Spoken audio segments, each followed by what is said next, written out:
80%. Para pensar nisso um segundo. 80% do teu riso, ao longo da tua vida inteira, em todas as situações em que já te recordas de ter rido, não foi causado por nada engraçado. Não foi uma piada. Não foi uma cena de uma série. Não foi aquele meme que o teu amigo te mandou às 2 da manhã. Foi simplesmente uma situação social, onde o teu cérebro decidiu, por razões que durante décadas nenhum cientista levou a sério o suficiente para investigar, que era a altura de fazer aquele som. Robert Provine, neurobiólogo da Universidade de Maryland, passou mais de uma década a seguir pessoas em conversas normais e a registrar quando é que riam e por quê. O resultado foi o número que acabei de dizer: 80%. A maior parte do nosso riso não tem nada a ver com humor. E isso muda tudo o que pensavas saber sobre o que é o riso, de onde veio e o que ele está realmente a fazer dentro de ti neste momento. Há uma pergunta que parece simples, e não é.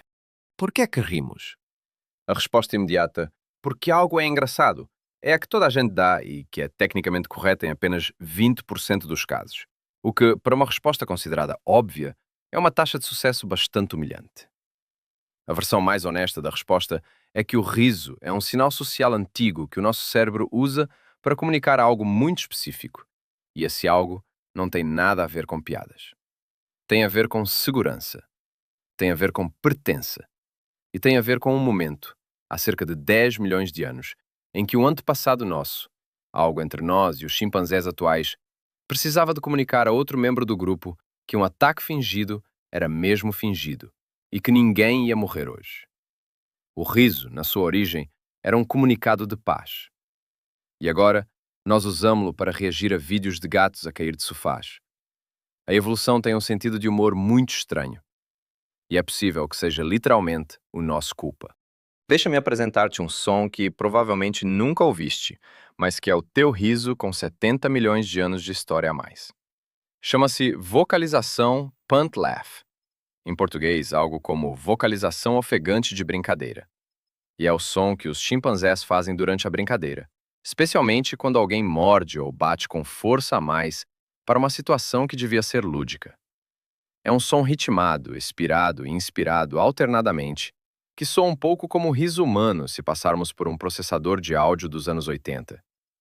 Marina Dávila Ross, investigadora da Universidade de Portsmouth, gravou e analisou as vocalizações de brincadeira de grandes primatas em 2009, e o que encontrou foi que a estrutura acústica dessas vocalizações, o ritmo, a forma das ondas sonoras, a modulação, se arranja numa sequência evolutiva que vai dos orangotangos, passando pelos gorilas, bonobos e chimpanzés, até o riso humano.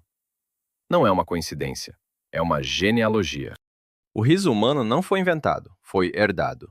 E a função original não era expressar alegria, era informar o outro de que a situação é segura. Um chimpanzé a ser mordido durante uma brincadeira que faz aquele som está a dizer: sei que tens dentes, sei que podes fazer dano. Estou a dizer-te que estou bem e que ainda estamos a brincar. É comunicação de regulação social de alta velocidade, comprimida num único som involuntário. É, tecnicamente falando, uma das invenções mais eficientes que a evolução alguma vez produziu. E nós transformámo-la em hehehe, olha o que aconteceu a esta criança no supermercado. Vamos ao que o teu corpo está realmente a fazer quando ris. O riso não começa no cérebro consciente. Começa no tronco cerebral, uma das partes mais antigas do sistema nervoso central, a mesma região que controla a respiração e o batimento cardíaco. É por isso que não consegues rir de forma completamente convincente quando finges. Há uma diferença fisiológica mensurável entre o riso espontâneo e o riso social fingido, e qualquer câmara de alta velocidade consegue captá-la. No riso genuíno, o músculo orbicular dos olhos, o músculo em torno do olho que cria as rugas de expressão, contrai-se sem que tenhamos controle sobre isso. No riso social fingido, esse músculo fica quieto. Paul Ekman, psicólogo que passou décadas a catalogar expressões faciais universais na Universidade da Califórnia, em São Francisco, chamou esta diferença a distinção entre o sorriso de Duchenne e o sorriso social. E o critério de distinção é precisamente esse músculo que não consegues comandar. O teu riso diz a verdade mesmo quando tu estás a mentir. Isso é perturbador de uma forma muito específica. Significa que toda a gente à tua volta tem acesso a um detector de autenticidade emocional instalado por padrão nos teus músculos faciais. Significa que, quando ris genuinamente de algo que alguém disse, esse alguém sabe, ao nível do instinto, mesmo sem palavras, que tocou em algo real. E quando não ris genuinamente, também sabe.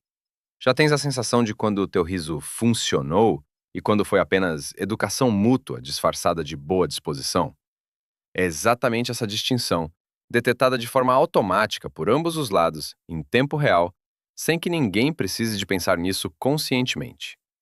Agora o arquivo que estava escondido numa gaveta acadêmica durante décadas. Durante a maior parte do século XX, o riso foi tratado pela psicologia e pela neurociência como um subproduto do humor, a resposta a um estímulo cômico. Essa definição parecia razoável, e por isso ninguém a questionou com energia suficiente durante muito tempo. O problema é que ela punha o riso na categoria de reação, quando na verdade o riso é um ato. A diferença importa. Uma reação é algo que acontece a ti. Um ato é algo que tu fazes, com intenção, com função, com consequências. Quando Provine começou as suas observações de campo na Universidade de Maryland nos anos 90, e aqui campo significa centros comerciais, cantinas universitárias e corredores de edifícios, porque é onde os humanos realmente riem. Encontrou algo que os laboratórios nunca tinham conseguido captar. O riso acontece principalmente antes de frases, não depois. As pessoas riem no meio de uma conversa como pontuação social, como sinal de que estão a acompanhar, como gesto de que pertencem ao grupo. É como se o sistema nervoso usasse o riso para dizer: estou aqui, estou contigo, estamos do mesmo lado. E fizesse isso dezenas de vezes por hora, completamente abaixo do radar da consciência. Esse dado ficou nas margens da investigação durante anos, porque não encaixava na teoria dominante. A teoria dominante era conveniente. Explicava o humor, explicava as piadas. Tinha aplicações comerciais óbvias. A indústria do entretenimento inteira assenta na ideia de que riso é a resposta a um estímulo engraçado. Questionar essa teoria era inconveniente para toda a gente. E por isso os dados que a contradiziam ficaram durante décadas a acumular pó numa gaveta acadêmica, enquanto Hollywood continuava a contratar comediantes. Agora vem a parte que vai fazer te olhar de outra forma para a próxima pessoa que te fizer rir. Se o riso é originalmente um sinal de segurança, se a sua função evolutiva era comunicar "não sou uma ameaça, podes relaxar", então fazer alguém rir não é entretê-lo. É convencê-lo de que é seguro estar perto de ti. É um ato de desarmamento. É, do ponto de vista da neurobiologia social, uma das formas mais eficazes de criar confiança que a evolução alguma vez produziu. Porque funciona abaixo do nível consciente e porque é difícil de falsificar de forma convincente durante muito tempo. Isso muda o que significa ser carismático. Um comediante talentoso não é alguém que conhece piadas engraçadas. É alguém que consegue ativar repetidamente o sistema de segurança emocional de uma sala inteira de estranhos, em simultâneo, durante horas. Isso é uma capacidade extraordinária quando vista desta perspectiva. É a diferença entre tem jeito para contar histórias e tem acesso direto ao tronco cerebral de centenas de pessoas ao mesmo tempo. A sala a rir não está a reagir ao humor. Está a sinalizar coletivamente que se sente segura. E o comediante no palco está, literalmente, a produzir segurança em escala industrial. O que fazes quando alguém te faz rir muitas vezes seguidas? Sentes-te atraído por essa pessoa. Confias nela mais depressa. Isso não é coincidência. Aqui vem o cético dentro de ti, e ele tem um ponto legítimo. Espera, estás a dizer que o riso é manipulação? Isso é uma leitura muito sinistra de algo que é simplesmente alegre. É uma objeção justa. Mas má inalação implica intenção consciente. E a maior parte disso acontece muito abaixo do nível onde as intenções existem. Quando ris ao ver um bebê a dar os primeiros passos e a cair em câmara lenta, não estás a calcular nada. O teu tronco cerebral avaliou a situação como segura e agradável e produziu o sinal correspondente. Quando um amigo te faz rir durante uma conversa difícil, não está a manipular-te deliberadamente. Está a usar, de forma instintiva, a ferramenta social mais antiga que partilhamos. O facto de a ferramenta ser eficaz não a torna desonesta, torna-a poderosa. E a consciência de que é poderosa não destrói a experiência.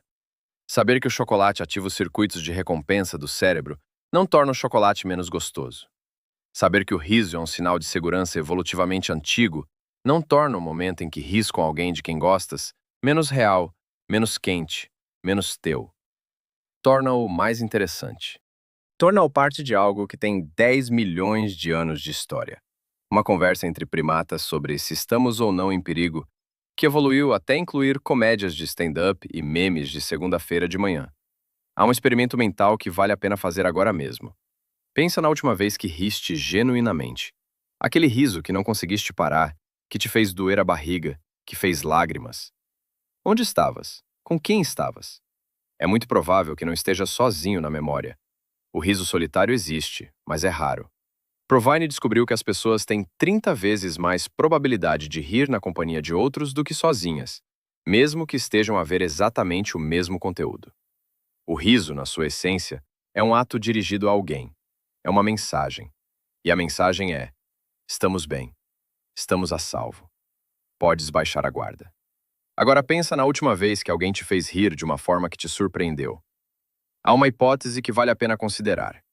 Essa pessoa não te surpreendeu com humor. Surpreendeu-te com segurança. Desativou por um momento o sistema de vigilância que o teu tronco cerebral mantém ativo por padrão, e o teu corpo respondeu da única forma que aprendeu ao longo de 10 milhões de anos. Com aquele som ritmado, involuntário, impossível de falsificar por muito tempo. Isso levanta uma questão que a filosofia nunca colocou desta forma. O que é a alegria se o seu sinal mais reconhecível não é sobre alegria? A resposta honesta é que não sabemos completamente. A neurociência descreve os mecanismos, o tronco cerebral, o músculo orbicular, os circuitos de recompensa, mas não descreve o que significa ter essa experiência do lado de dentro. Há investigadores que argumentam que a experiência subjetiva do riso é genuinamente alegre, e que o facto de o seu mecanismo ser antigo e social não contradiz isso. Tal como o facto de o amor ter um substrato neuroquímico não o torna menos real. Há outros que sugerem que a maior parte do que chamamos alegria é retroativamente construída pela mente consciente para explicar sensações que o corpo já produziu por razões completamente diferentes. Nenhum dos dois campos tem uma resposta definitiva. O que temos é este facto.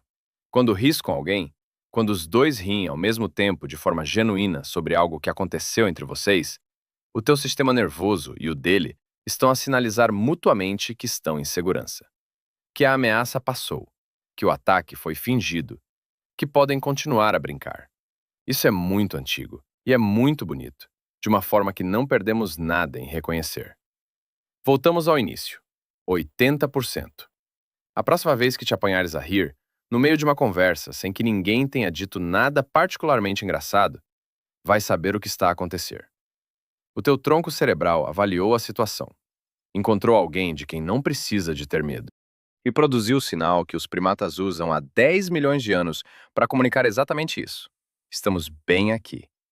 O riso não é a resposta ao engraçado, é a resposta ao seguro. E toda a comédia humana, cada piada, cada meme, cada comediante que encheu uma sala, não é mais do que a arte de convencer o tronco cerebral de outra pessoa de que pode, por agora, baixar as armas. Há algo simultaneamente humilhante e absolutamente maravilhoso em descobrir que o som que fazes quando estás mais feliz é, no fundo, o mesmo som que um chimpanzé faz quando quer dizer que não vai morder de verdade.